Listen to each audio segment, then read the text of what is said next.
I'm about to head into the final year of my 20s, and the financial decisions that you make in your 20s are arguably more important than any other point in your life. This is because in your 20s you are suddenly made aware about the power of money, and you are quickly left to your own to fend for yourself and start earning your own money. Your 20s is also a time period where you seem to care the most about what people think of you and how you look. This leads to many poor financial decisions that you end up regretting later down in your life. However, the most important decision that you could make in your 20s is to start improving on your financial habits. Investing is one of the single biggest tools that you can have at your disposal for generating long-term wealth. And the best thing about it is that it is accessible for everyone. Let's take a hypothetical case study for example. Two graduates, graduate A and graduate B, they invest in two different ways into the same stock market index that gives them around 8% annual returns. Graduate A invests £250 per month for 10 years and then stops investing. At the end of 40 years, with that money still being invested with no additional deposits, graduate A has a balance of around £510,000. However, graduate B decided to do things differently. They decided that traveling the world was a better option, and they didn't start investing until graduate A actually stopped investing. So within those 10 years, graduate B did not invest a single penny. However, they invested £250 a month for the next 30 years. At the end of 40 years, however, graduate B is left with only £375,000. This is despite the fact that graduate B contributed 20 more years of £250 per month than graduate A. This example clearly identifies the power of compound interest over time and how important it is for wealth generation. Whether you're saving early and often, systematically adding to your investment portfolio and staying consistent even during times of uncertainty like we are right now, time has the power to turn small habits into incredible results. According to data obtained by Nimblefins, the average UK net worth by the age of 30 is less than £4,000. The average, however, is not a good statistic to use when considering population. This is because a small group of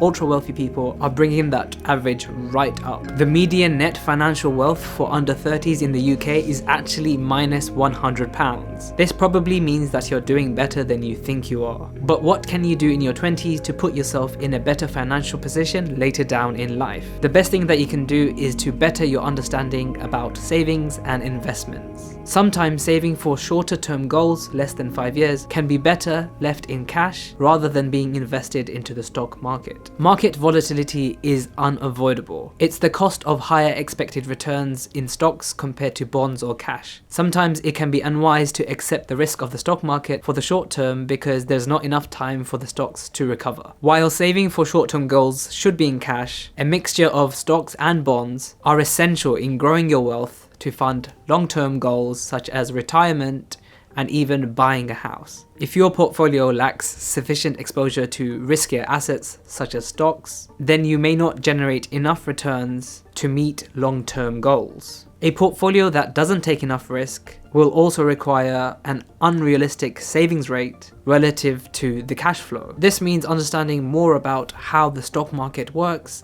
versus cash and bonds. Maxing out tax-efficient accounts. There are a variety of retirement accounts that offer tax-free compounding of your earnings, income, and capital gains. A great place to start investing is in your employer-sponsored retirement plan that often has a match. So this is typically a pension which your employer boosts when you contribute to it. For example, if your employer offers a 3% match and your salary is £40,000 a year, you will need to contribute at least £1,200 to match your employer's contribution and make the most out of that match. Not contributing this amount will leave free money on the table. Once you put in enough in your pension to reach your employer's match, then look into maximizing other tax-efficient accounts. In the UK, we all have a £20,000 allowance to fill up our ISAs, which is an individual savings account. The returns, including capital gains and dividends, are always tax-free when withdrawing from these accounts. Failing to put large amounts of money within a tax advantage account could mean that upon withdrawal, you're paying huge amount of fees that eat into your eventual returns. Put money aside for a rainy day. Having money available for unexpected expenses, regardless of your financial position, is extremely important. In fact, allocating a portion of your excess savings should take priority over extra debt repayment or additional investing. In general, an emergency fund should contain between 3 to 12 months of living expenses. If you're starting your emergency fund from zero, you should allocate at least 10% of your excess savings per month to fill it up. If you have a high degree of job security or very predictable income, you could probably do this at a slower rate. Also consider keeping your emergency fund in an easy to access online savers account instead of putting it into your current account. This has the added benefit of keeping your emergency fund separate from your current account, so you won't be tempted into buying a new iPhone. Don't try to beat the market. Investing is complicated, but it does not require a complex solution. The problem is that most investors get in their own way by making changes to their portfolios. While it's very natural to want to get returns that beat the market, most investors try to take this route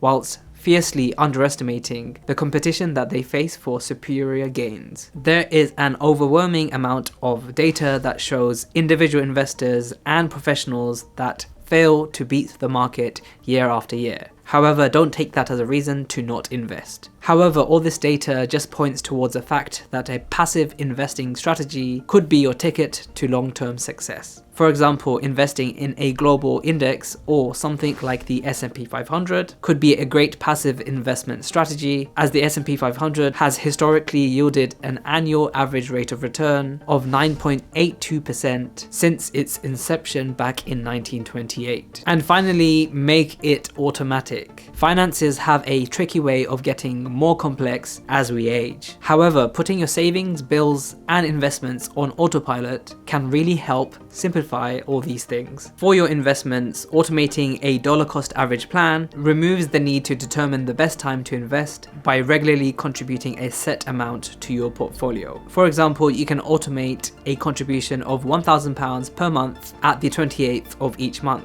Making equal dollar contributions, or pounds if you're in the UK, over a long period of time can lead you to lowering your average purchase value because you buy fewer shares when the prices are high and more shares when the prices are low. While a lower average purchase price is not always guaranteed, dollar cost averaging is still behaviorally advantageous because investing at regular time intervals reduces the risk at buying at the worst times and experiencing an immediate shock loss to the value of your portfolio. Dollar cost averaging also represents the easiest way to invest paycheck to paycheck. After you've set up everything to be automated, you no longer have to worry about investing. For me, in my 20s, as soon as I get my paycheck, I will allocate a certain amount that goes straight in investing, allocate a certain amount for discretionary spending, so I don't like to budget, I just have a certain amount per month that I can spend however I want, and another portion goes into necessities such as rent, food and transport, and then I have another small budget for overspill. If you start making all these changes now, the good financial decisions that you make early on in life